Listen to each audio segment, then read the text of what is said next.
Assalamualaikum warahmatullahi wabarakatuh.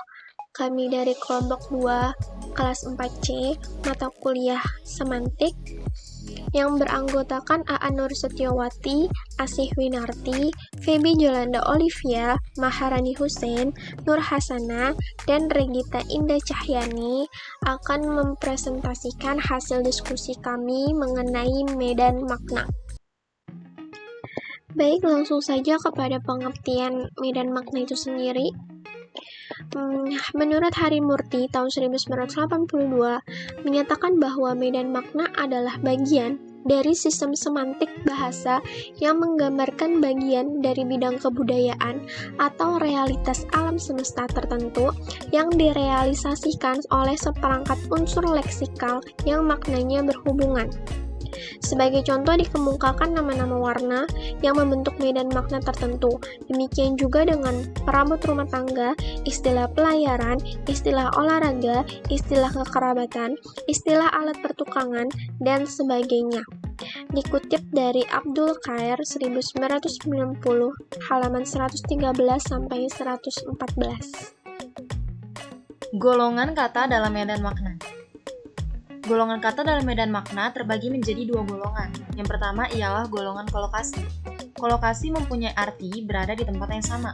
Hal ini menunjukkan kepada hubungan sintakmatik yang terjadi antara kata-kata atau unsur-unsur leksikal. Kata-kata yang berkolokasi ditemukan berada bersama dalam satu tempat atau satu lingkungan. Misalnya kata layer, perahu, badai, ombak yang berada dalam satu lingkungan, yaitu laut. Yang kedua adalah golongan set. Set menunjukkan pada hubungan yang paradigmatik, yang berarti bahwa kata atau unsur yang berada dalam satu set dapat saling menggantikan atau mensubstitusikan. Setiap unsur leksikal dalam suatu set dibatasi oleh tempatnya dalam hubungan dengan anggota-anggota dalam set itu. Misalnya, remaja merupakan tahap pertumbuhan antara kanak-kanak dengan dewasa, atau contoh lain, sejuk adalah suhu di antara dingin dan hangat. Pandangan de Saussure.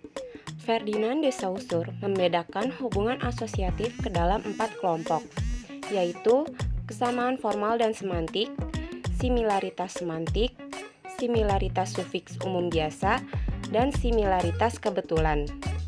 Seorang murid de Saussure melihat medan asosiatif sebagai satu lingkaran yang mengelilingi satu tanda yang muncul ke dalam lingkungan leksikalnya. Mendengar kata kerbau, seorang penutur bahasa Indonesia mungkin akan berpikir tentang kekuatan atau kebodohan.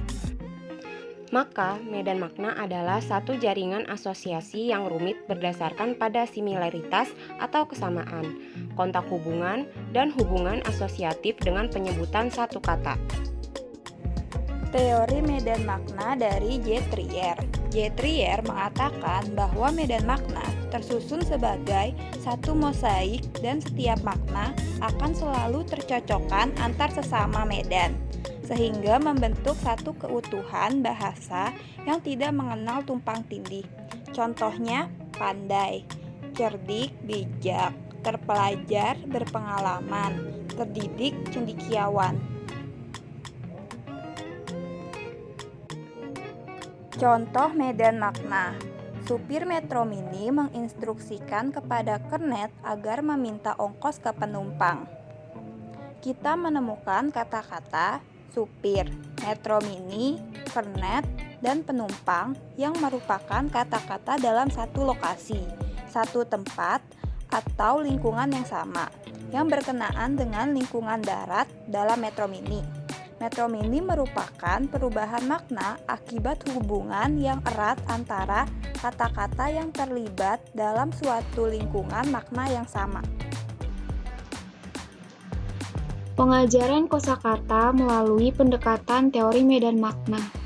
Pengajaran kosakata melalui pendekatan teori medan makna tidak hanya mempelajari tentang pengenalan kata dan makna yang berasosiasi dengan kata yang menjadi pusat saja, melainkan berlanjut mempelajari tentang analisis makna dari tiap-tiap kata yang berasosiasi.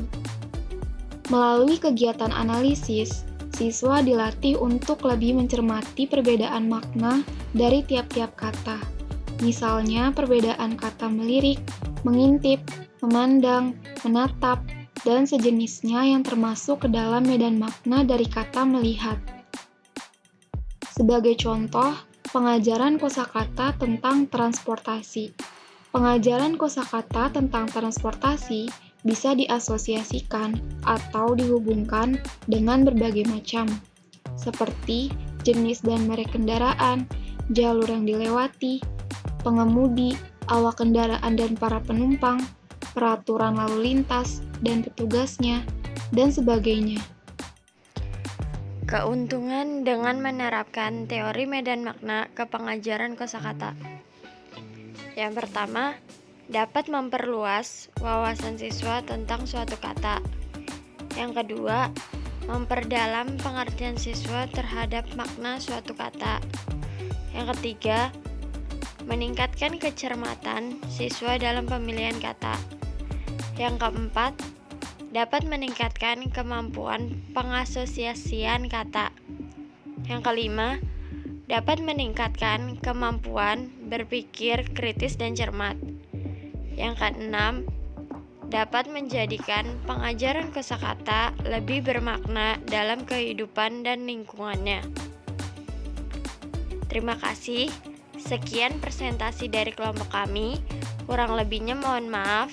Wassalamualaikum warahmatullahi wabarakatuh.